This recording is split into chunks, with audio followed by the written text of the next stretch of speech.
Hey guys, how's it going? On this week's YouTube video, I'll be breaking down the Trap Bar Deadlift. So a few things to keep in mind before trying to attempt this variation.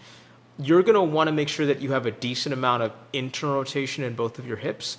You're going to want to make sure that you can exhale fully and fill up your lungs authentically with air. You're going to want to make sure that you can adduct both of your hips. Pretty much you can perform the 90-90 hip shift with ipsilateral reach well enough on both sides. Your single leg deadlifts should be fairly clean. These are just like baseline measures for how you should be able to manage unilateral exercises before going on to bilateral drills. For the most part, I don't cue or I don't coach that many bilateral lifts with most of my clients. Like they need to be rebuilt from the ground up. Even people that have been lifting for 15 to 20 years, it's the unilateral skill work that they lack. And once you have a decent grasp of true shifted unilateral exercises, then bilateral stuff really isn't that complicated because it's just less of what you did on the single leg exercises.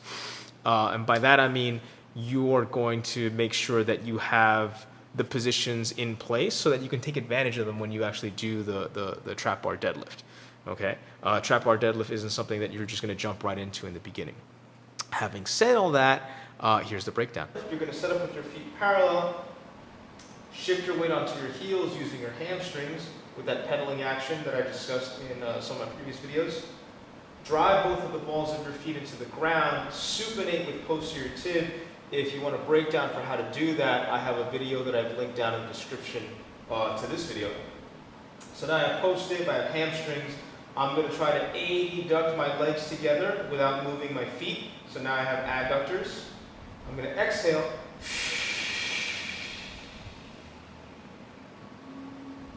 Hinge.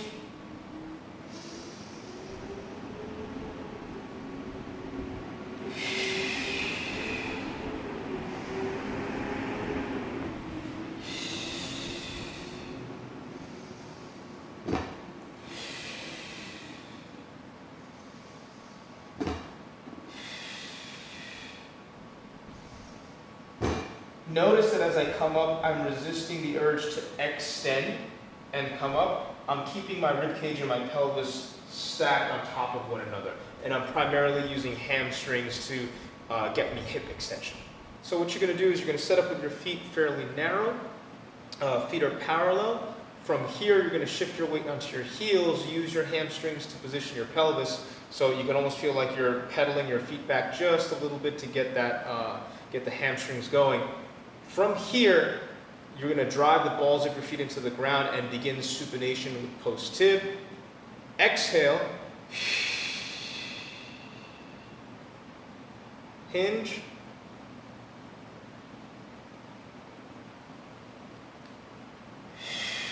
Push.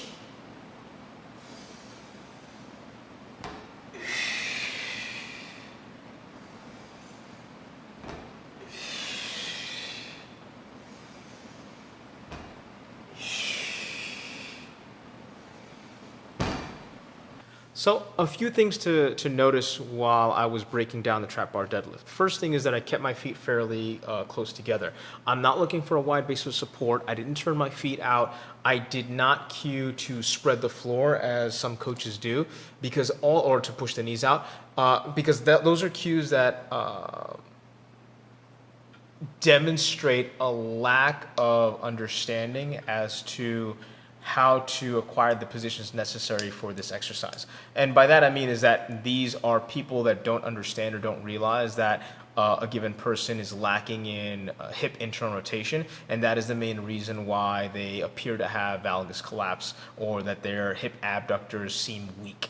It's not any of that stuff. So you'll never see me cueing or coaching somebody using a band to push the knee out or to strengthen glute max or abduction for anybody, because people don't need external rotation. Most people are stuck in external rotation. They're stuck in extension.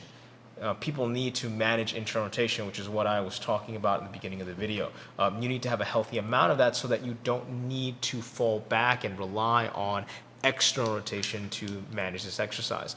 Another thing that you'll notice is that my back appears fairly rounded. but that's not the case. What I'm really doing is just making sure I maintain a position of stacked ribs over a pelvis. And because the industry and because most human beings are biasing extension as their primary mechanism for getting around, my back looks more round than most people's, but it actually is fairly neutral.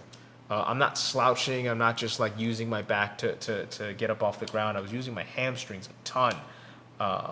But it looks fairly different just because it's not standard procedure for a lot of people. If you lose hamstrings or if you lose pressure on your heels, what you are going to notice is you're going to start to see that lumbar region start to arch, because you've lost hamstrings. That means that you went into an anterior tilt. So now your extensors are going to fire up because of the position that the pelvis is in with respect to the rib cage. But also now your obliques are going to be on eccentric load.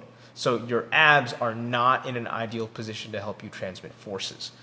Those are things that you'll have to consider. Like if you keep the ribs stacked over the pelvis, the obliques are going to be fine. They're going to be doing their job to protect your spine from this external load. Okay? So if you guys have any questions, feel free to drop them down in the comment section below. Check out my Instagram page at mejorstrength. I was going to say at mejorstrength.com, at mejorstrength. And don't forget to subscribe to the channel. I'll see you guys next week.